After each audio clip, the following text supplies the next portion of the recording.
What is up, guys? Austin here today with Ryan.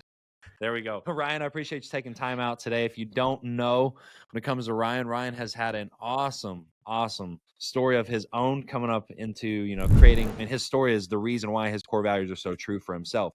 It's not just something he wrote down on a paper. These are things that he lives by because his journey in his own life has helped him create those things, which I can't wait to dive into deeper. And, just before we hopped on here, Let's do it, man. rapping before that, we were talking a little bit about, different people in the industry and, Ryan's found a picture with you and Jordan Syatt, which Jordan was a big role. I've actually got a folder that I printed it out in the college library way back in the day. There's articles of his on like how to train with the West Side. We're trying to get that stuff. So I'm definitely happy to be here with you today, man. Yeah, dude. Well, one, thank you for having me, and two, Jordan was my mentor for like the online space. Like I owe so much to him just because, and I'm actually very grateful I found him early on when it came to coaching because of his approach to help first, right? And give, and like I just think he has a really good grasp on like what a human being is and also like what a human coach is and the psychology behind how he talks to all his clients, and also like he's smart as fuck and he's also very relatable. So I'm very grateful. So whenever I meet somebody too who's like sort of like mentored by him or influenced by him, I'm like, all right, you're probably good people. So yeah, so I'm very grateful for him to be my mentor over the years as well. No, dude, that's awesome. You just got back from Japan. You got to walk us through, man. What was the best parts other than like now you're on the suffering side of the deprivation? What was the funnest parts about it though, man? What'd you learn? Oh man, it was I actually wrote an email out about this, but I would say like the thing that sticks out to me the most is just the people are so kind and respectful. Everywhere I went, it felt like they just wanted you to have the best impression of what their country is, and like everybody is they have a very considerate culture, right? So like for example, if you're on the subway, they literally have seats prioritized for elderly, women who are pregnant, women with children, or people who are like have some sort of illness or something like that. So they literally there's such a considerate culture and a respectful culture that really stuck out to me. The hygiene of the place, like when I went to a gym in Sapporo, Japan, you have to bring 2 pairs of shoes. One pair of shoes is your outside shoes, so the ones you're wearing when you walk in, and then you change into your inside pair of shoes. Right. So they're very big on hygiene and cleanliness and like keeping like outside things out and inside things in. Right. So same thing, like when you go into certain places, you have to take your shoes off. And then when you go to a bathroom, they have shoes for you that are toilet shoes that you put on when you go into the bathroom. They have an entire room that's a shower room. So it's like, instead of like going into like a shower as we know, it's like you step into that room and it's all, this is your whole shower. And you just like, you can just spray the whole thing around because there's a drain just on the floor. And that blew my mind too. The toilets are insane. My hiney has never been warmer. Dude, there are heated seats everywhere. I went to a park, like a random park, and it was a heated toilet seat at a park with a bidet. And I'm like, America could never do this shit. You'd be like hovering over it in America. But like here, dude, it's like they're so big on hygiene and respect, and there's anime all over. So it's very much like your inner child is like embraced at every corner just because anime is such a big integral part of their culture. So there's so much I loved about it. Plus, like, it's just a beautiful place. And I happened to be there when the cherry blossoms were blooming. Beautiful. So it was absolutely gorgeous. And they really like take pride in their culture and their religion, all that stuff. So it was a beautiful experience. How long did you get to go for? I was there for 18 days. Ooh, that's plenty of time. Plenty of time to actually, like, I feel like really soak in the culture. That's Yeah. That, dude, it's funny because I feel like I have to untrain myself to stop bowing to people like when I say thank you, because that's what they do. Like you say like arigato and you're just like, you bow as like a sign of respect and like and grace, right? And gratefulness. So I have to like here I am like in the airport, I'm just like that. I'm like, oh, don't do that here. Like, it's just like yeah, thanks. It's like more piece of shit, like just doing like what we do. But no, I love that. Was that your first experience in Asia? Yes, that was my first Asian country. It was my first Asian. I've been to Thailand a couple times, and dude, it's just Asian culture as a whole is just so different. Like, yes, I just remember feeling so welcomed. Like, it makes me feel like we're just assholes to each other. Here. Yeah, we are. We truly are. Like, I'm from the South, like Southern hospitality through and through. But even then, it's still not like there was just a Mm-hmm. different level to it. Mm-hmm. It really makes me at least step back and have to go like, man, like what are they doing different? What is it? Like Yeah. why is it that way and we're not that way? Like do we really just Mm-hmm. hate each other? Like what is it? Like I I, mean, like what would you say from your point of view? Like what do you think makes that so much different? you know, it's funny. I feel like one, they're raised like that, right? Like Yeah. that's like their values are instilled in that, right? Like their values are like your elders are like the highest form of respect, right? And you should always take into consideration about others around you, right? Like that's something I definitely got from their culture. So I feel like that's just one, like their values. We just talked about like core values, or you brought it up, but it's like I feel like their values are that as they're like raised. So I feel like you're raised with that, right? I also think it's also part of it where it's like they just go that next step, right?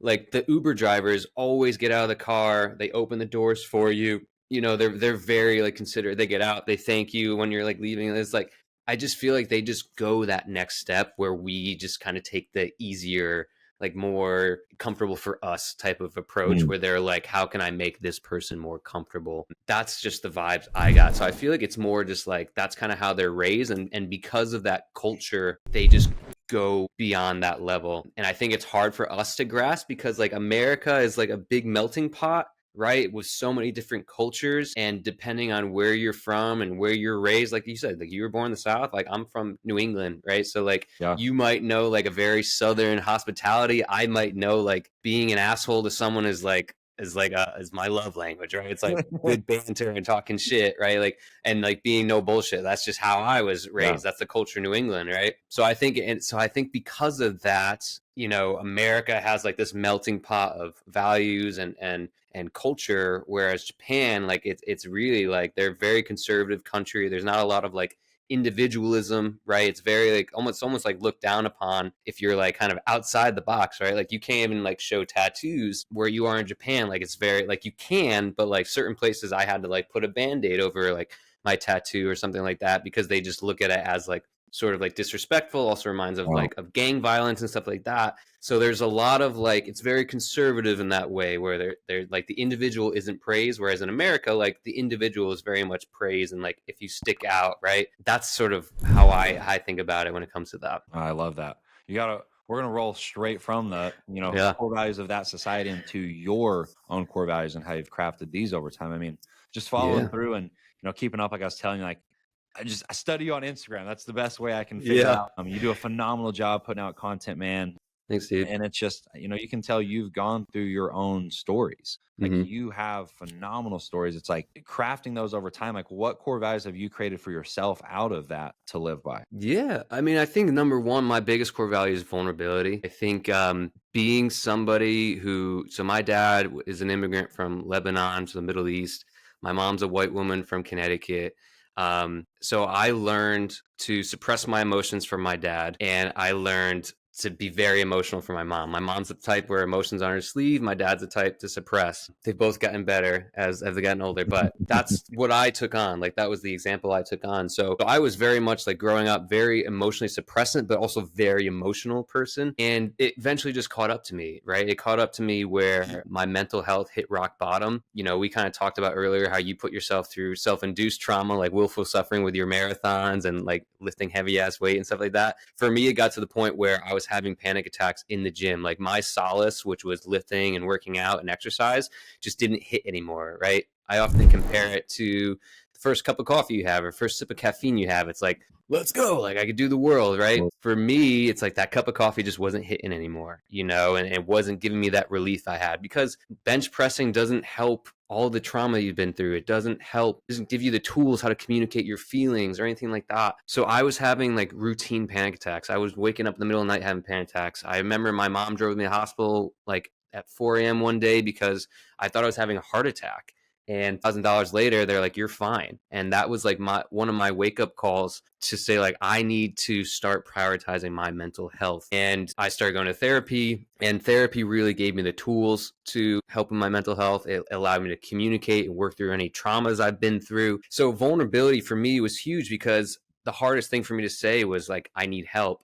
And now I know that's the strongest thing anybody could ever say. And the best thing to come from it was that I was like, I need to share what I'm going through. I need to share what I'm feeling because of how I lived the first part of my life without doing that. And it's ironic because as soon as I started doing that, it almost felt like it gave permission to someone else to start doing the same thing. You know, I often, like, my heroes when I first was growing up were like, oh, I think these people are so strong and like they're such leaders and lead by example. Like, dude, now, like, for me, it's like I love the people who have been through hard things and communicate those lows, right? Like, I kind of don't give a fuck if someone's at the top of their game anymore, right? Because to me, that doesn't matter. I want to hear your journey. I want to hear your struggles that got you to where you are, right? Yeah. Because those are all our favorite characters and books and movies and stuff like that. It's like they've been through hard shit and they worked through it and got to the other side of it, right? While still going through it. So vulnerability is my number one core value, right? Like, I want to wear who I am on my sleeve. Like, authenticity is my biggest thing with any relationship, myself and anybody I meet. Communication's my second biggest core value. I think, you know, I learned that from past relationships, whether it's romantic relationships or family or friends, like being able to communicate everything and deep down. And again, we go back to vulnerability. Like, that's what really builds rooted relationships, right? It's not the surface level shit we talk about. It's not like how much do you bench bros, all that stuff. It's like communication on a deeper level.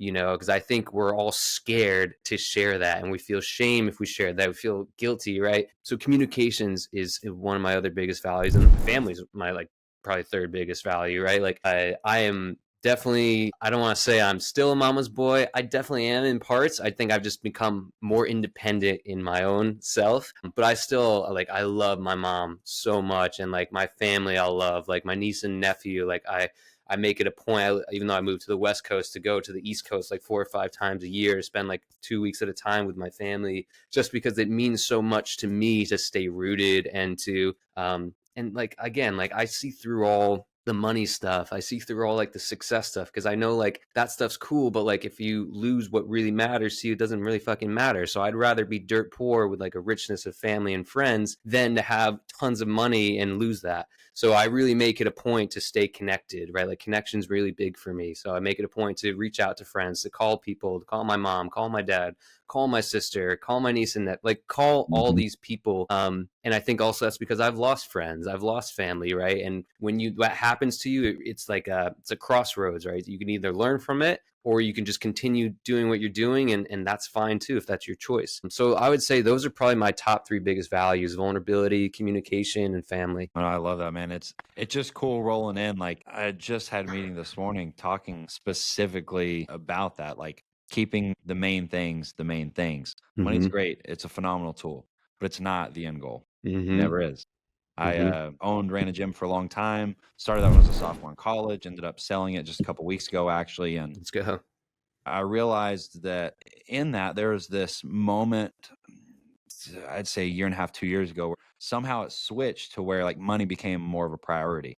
And then what happened was you quit caring about the thing as much. You don't love it as Mm-hmm. much because you're not getting what it's actually giving you. What it's really giving you is a sense of purpose. It's a sense of community. It's a sense of belonging to this greater whole and your ability to make it better and help these people. And, that's what I love so much about what we kicked off with today was just you come from a help first place as a coach. Mm-hmm. Like, AR exists because you need to be with people. Like, there are so many coaches that aren't actually in this for the right reason and do phenomenally well. And then client comes in and then online coaching has a bad rap and, it was just wasting my money and yada. It's like, no, man, like you truly at the heart of this want to help your client because you've been in their shoes. I feel like the Mm-hmm. best person to help is always who we were. Like, Mm-hmm. I just like, you just I'm drawn in. Like right now, I'm just so drawn in. I Got you sucked in. yeah, I was joking with you beforehand, just like the training and like using that as a way to deal with Mm-hmm. trauma. And, I'd actually gone to run a gym up in Cincinnati there for a while, and when I came back, I was in the deepest depression I've ever been in. Couldn't get in the shower, like had to go live with my mom or go to like a place where like I was on suicide watch. Mm-hmm. During that, I learned how to restart an entire life, and that was like it started with jokingly a cup of coffee. Like I had this DBT therapy and you go through and like you track out what you do. And I just had to get 3 days in a row of getting a cup of coffee. That was it. 3 days in a row, I had to wake up and make a cup of coffee. It took me 2 weeks. to get 3 days in a row of that. So Mm-hmm. now in coaching, what do you think I do with people? Mm. 3 days in a row of anything. Yeah. It's your new meal plan. It's 3 days. Guys, we just gotta get 3 days in a row. Because you Right. know when that happens, there's like this breakthrough psychologically where now this person can go get more. And it's like when we go win and we overcome these things, it's so exciting and fulfilling internally that it's like, man, we want more.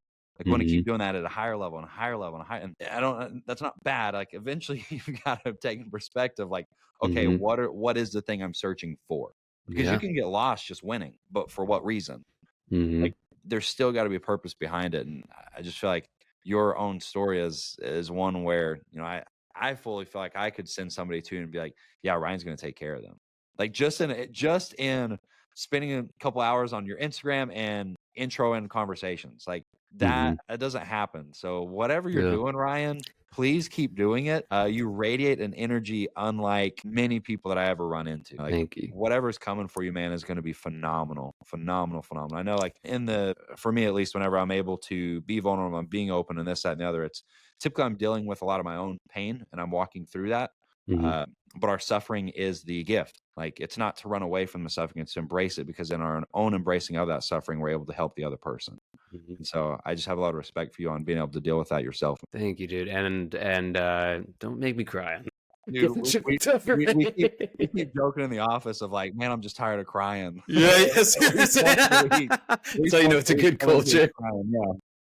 But no, I mean, like, and again, like, I think I love that you shared your story too, because I think that's really what builds good connection. Like now that we've shared this with each other, like I love you now. Like again, the fact that I know just a small part of your story, I'll never know the whole story, but just a small part of your story that I can really, you know, relate to and also just like empathize with, it makes this connection so much better. And I think again, I'm thankful you said all those things about me, and I think that's like, it's funny, I say it probably too often, but like I feel like I'm just one of those fitness nutrition coaches that just doesn't give a fuck about fitness nutrition.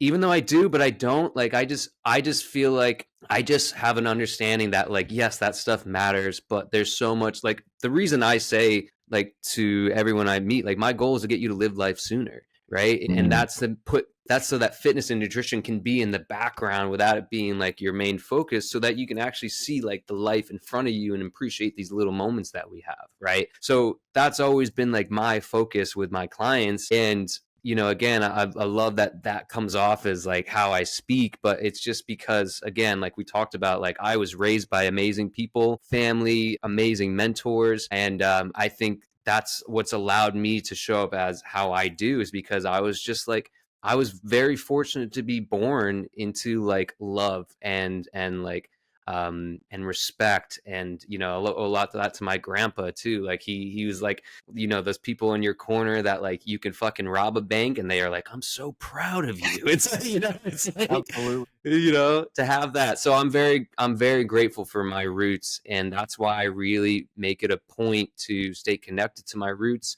and I really make it a point to get to know people more than just, you know, on a surface level, and really be curious about them. And again, to have like the understanding that fitness nutrition is cool, but it's really not the main thing that, you know, I focus on with clients. Like my focus with clients is like their mental state. I want to reduce your food noise. I want to make sure that we give you the tools to help with your stress and anxiety, and find out why you're a cabinet goblin when you get home from work, and what are the roots of that? Where's that coming from? So that's really how I changed my focus with coaching over the years. It's like I said, like I'll tell my clients, I'm like, you probably know about nutrition and fitness more than me, because fucking you Googled all that shit your whole life. But like my job is to hold you accountable to that, but also to get to the root of why you haven't been consistent, and why you want these goals, and why you feel yourself self-sabotaging, right? To me, that's kind of the magic of what a coach can do. And I feel like that's if we're talking about like Chick-fil-A sauce or anything like that's my special sauce when it comes to it. I just have great intuition when it comes to relationships, and it allows me to help my clients in that manner. But yeah, dude, again, all that to say, like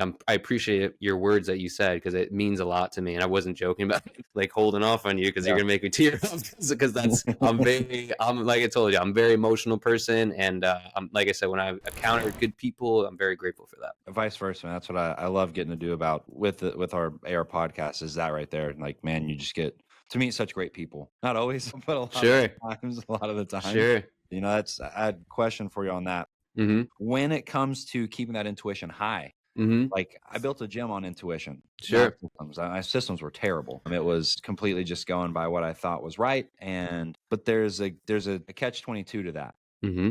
What happens when the intuition goes away? Have you figured out how to get it louder whenever it gets quiet? Yeah. I think, what's funny is that's why I really make sure I structure my mental health routine. Mhm. I think that's where structure comes into play. I agree. I think intuition, it's funny. I don't want to mix intuition and motivation. I think they're two different things. I think we all know gut feeling wise what's right, what's wrong, and maybe what direction maybe you should go into. I think that's sort of we're all born with that. I think it gets quieter when you start ignoring that. That's like my Mm. opinion on it. So when you start ignoring your intuition, when you start ignoring your gut feelings, I think that's when you start to quiet the noise more. And I think that's when anxiety builds. I think that's when you feel like you're misaligned with what you should be doing with your values, all that. Obviously, structure's incredibly important. Like obviously I started coaching because I want to help people. That didn't mean I was a good business person. Like I was charging like $50 a month when I first started coaching just because I wanted to help people, right?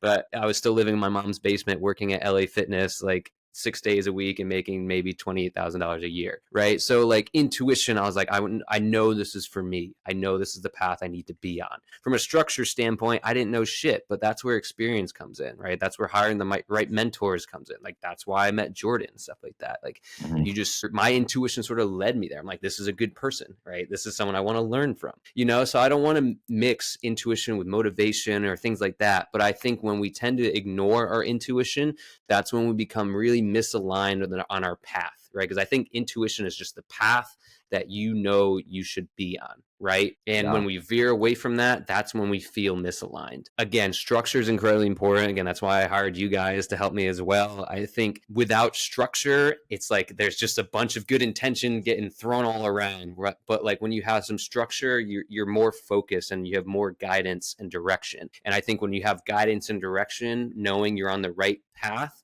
that's when it's like I said, it's your intuition's loud and it's more of like, how can I go about this way? How can I go about this way? And I think that's where intuition and structure meet. I love that. Ryan, do you have a few more minutes? Yeah, I My, got plenty of time. my 2:30 is canceled and this is rolling Let's and I go. do not want to get out of it. It's been a great Fuck part of them. my day. They're It was the lost. Lions. It was the Lions. That's right. I was like, man, I just really hope I can stay on longer. No, I can't Yeah. today. Just diving in more. Mm-hmm. I want to stick with that, but I'm gonna open up Pandora's box a little bit more, let some do more it. stuff out. Let's go into what led you into like weight loss as a whole, food relationships. Like, was it a bodybuilding background? Was it a just constant restriction? Like, I feel like Mm-hmm. anybody in the fitness industry walks through this. I know for me, like that was really hard. Actually, I used nutrition to get off antidepressants. Like that was my Mm-hmm. background with food.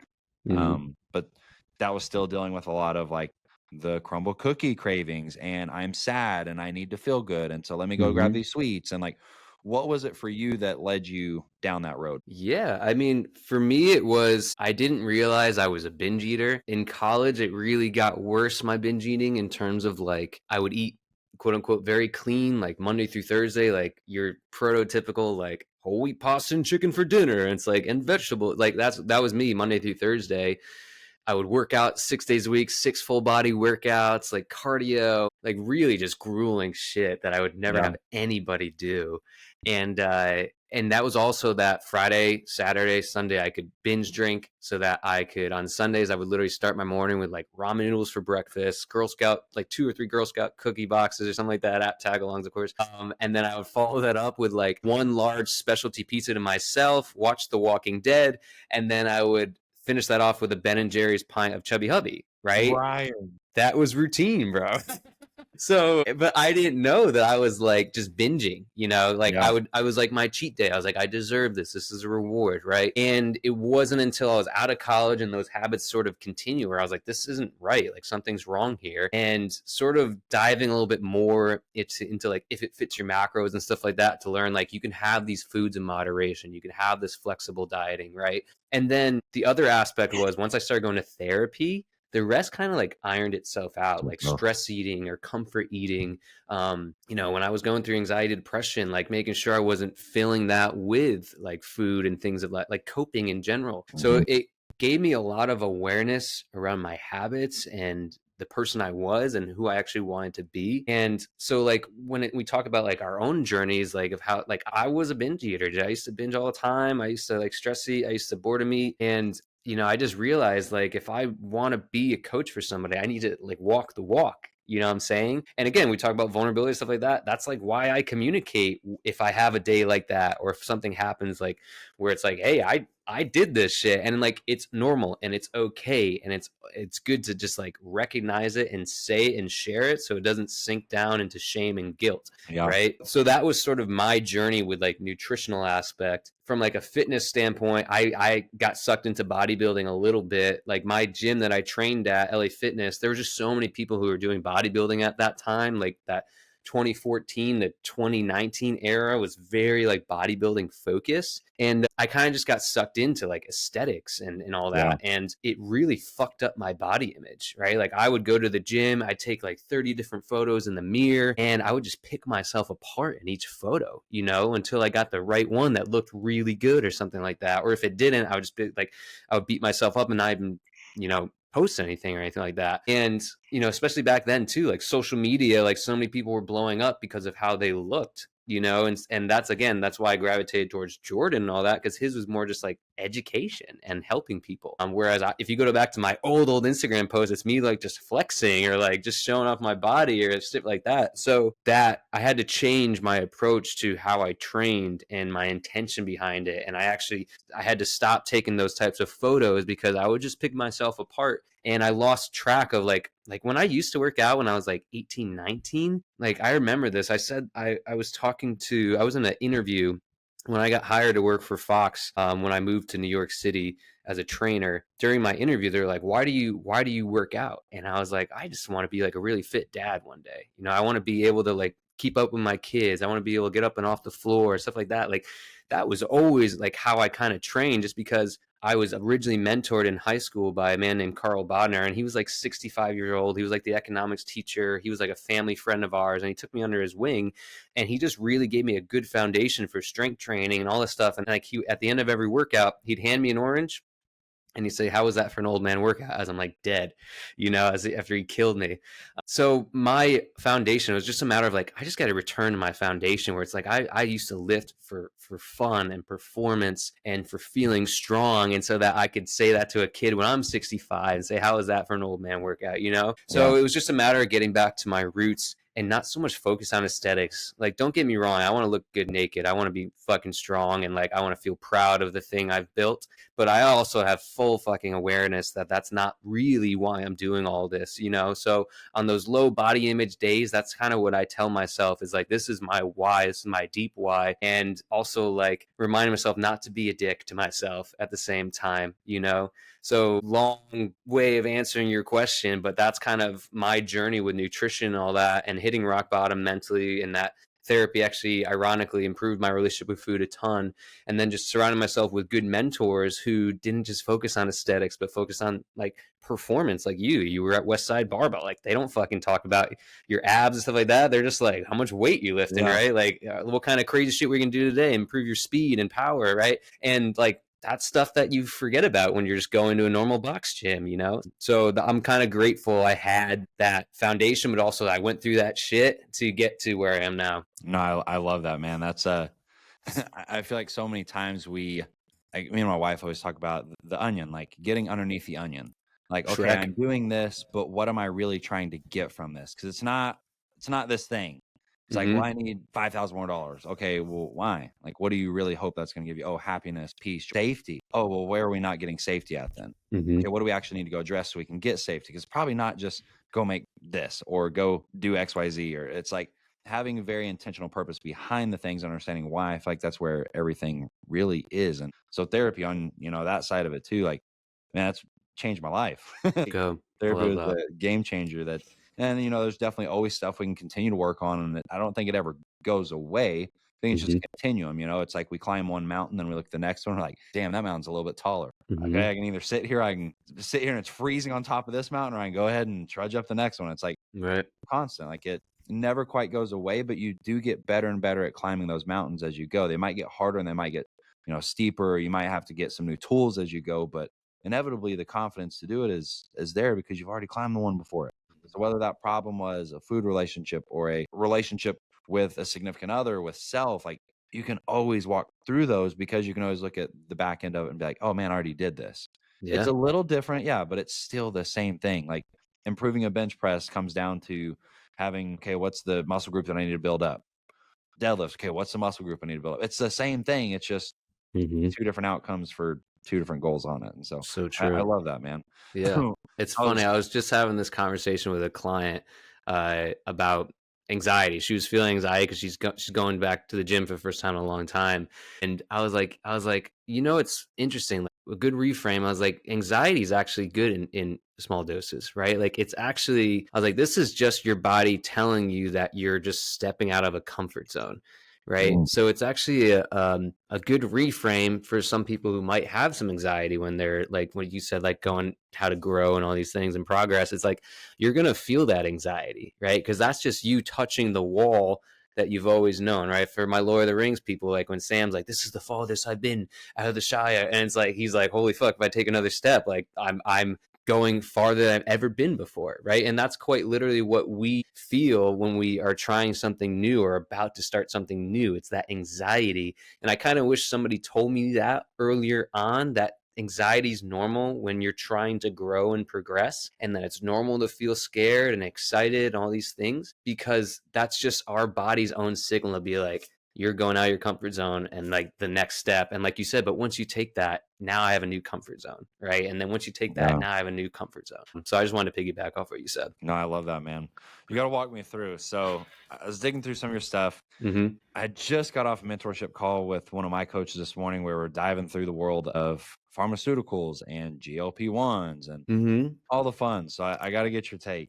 I got to know what's the thought process in regards to GLP-1 specifically. Yay or nay? Yeah, I mean, what's funny is it's funny how this is a very controversial subject right now.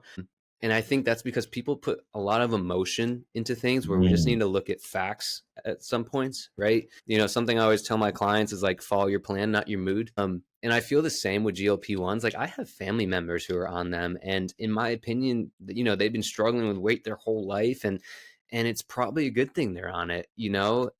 I feel like, again, I think it's GLP-1s are not for the people who are trying to lose 10 pounds. yeah. I think that's never, I don't think that was ever their intention. Who's to say with money? But like, I don't think that was ever their intention when it came to that. It's really, I think, in my opinion, it's really for the people who have struggled with weight their whole life and they really need like sort of like a jump start to get them into a healthy weight range. So I'm supportive of GLP-1s. It's not something like I express and say like, you should be on a GLP-1, like, because I'm very much of the fact too, like I'm all about repairing your relationship with food and all that. So my fear with GLP-1s, I have like, yes, I think they're great. Also, I have like a warning label to people too, is that like if you have a bad relationship with food, or if you don't have good habits with your nutrition, or you binge eat, or you stress eat, or you boredom eat, like that shit's gonna come back as soon as you get off of it, because your food noise is really mental, right? There's a large component of it that is mental. There's some physical aspect, but there's a large mental aspect too. So I think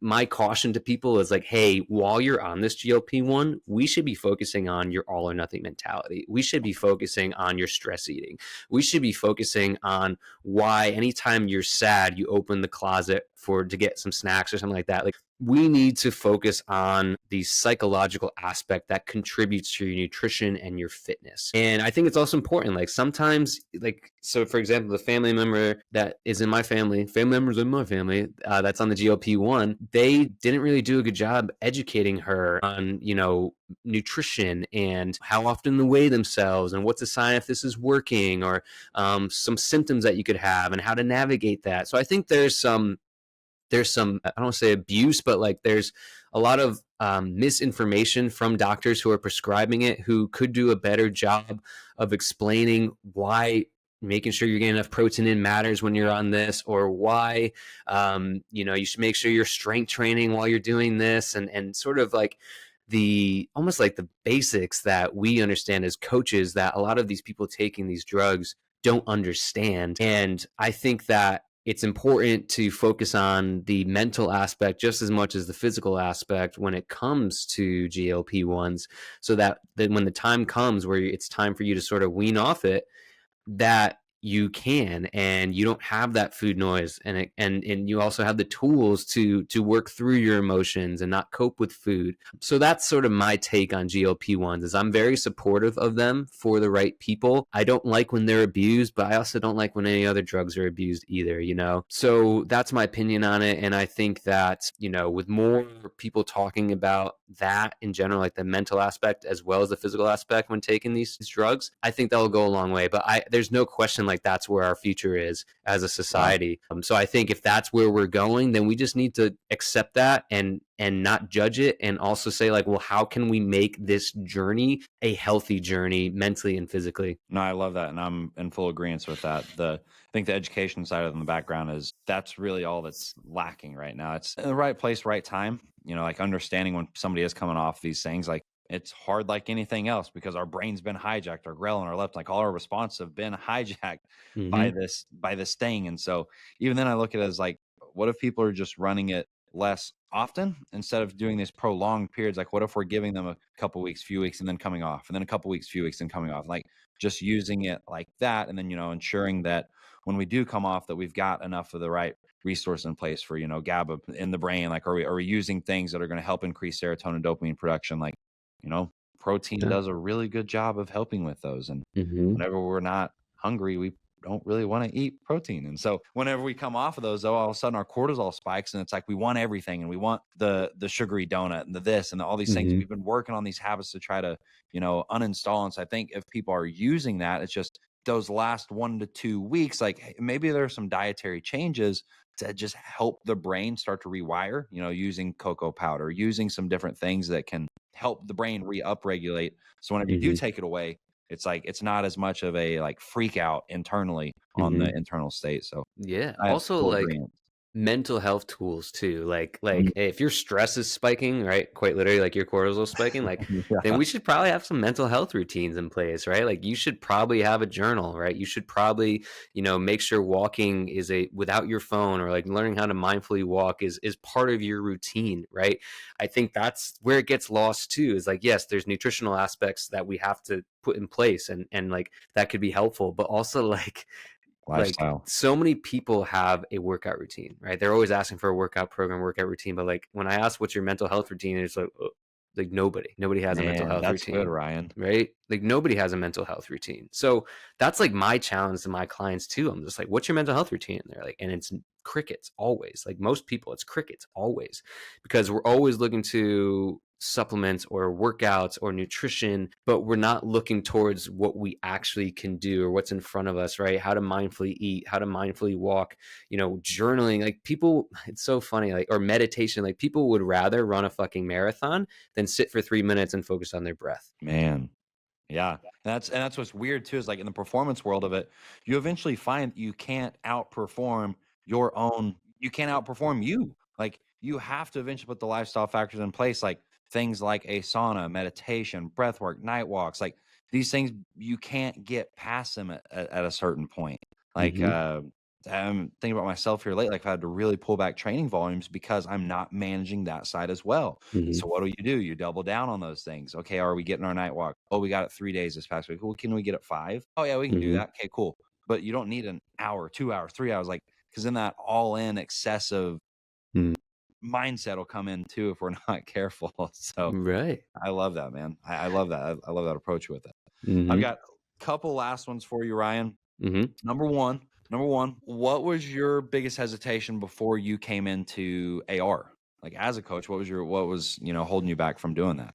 Or were From you just like joining all AR in? specifically? Yeah. I didn't really have any hesitation. Well, I was recommended by one of my best friends, Jared Hamilton, and anytime he tells me to do something, I'm like, okay. Just because I know he's on the same wavelength as me, Yep. is from a mental and emotional health standpoint. And anytime he's like, Like he literally put me in a group chat with Mike and was like, Mike's a fucking he's the guy you need to talk to, and this is like your next step as like a coach and a business owner. And to be honest, I didn't really have much hesitancy. I'm very trusting with the people that are in my inner circle. So if somebody tells me to do something, like I'm gonna do it, which might be different than how most people do it. So if there's any hesitation, like maybe money, but like again, like I know at this point in my life that you need to invest in yourself. And the past like 2 years, I've invested as much as I ever have into my business. So there's really no hesitation for me to be honest. Jared's the man, in other words. Another one I had for you. What's been your biggest win since you've joined AR? I would say biggest win, dude, is just like automation of all my resources to my clients, like client fulfillment. That's been my biggest thing, because I used to have like fucking 10 different things from 10 different places that I would have to send my clients stuff. So the fact that it's all in one place now in AR, like all my courses, my clients get texted to them now. Like all my like any recipe books I've made, like I've made it and automated, so my clients get this at this point, they get this at this point. They get sent Zoom reminders when it's time for our meetings and stuff like that. So it's like all stuff that it really just saved me time, dude. Yeah. Where instead of like copying and pasting and sending this, sending that, like now it's just I don't have to do any of that. So I just literally drag a new client over to like my new client sequence, and it's just boom, everything's done for me. So it really helps me because it allows me to focus on everything we've talked about, which is being a coach and not being like the fucking guy who has to like not being a virtual assistant essentially, right? Yeah. So that's where it's helped me the most. I love that. Ryan, any last things you'd like for wrapping up today? One of my favorites is like advice to yourself.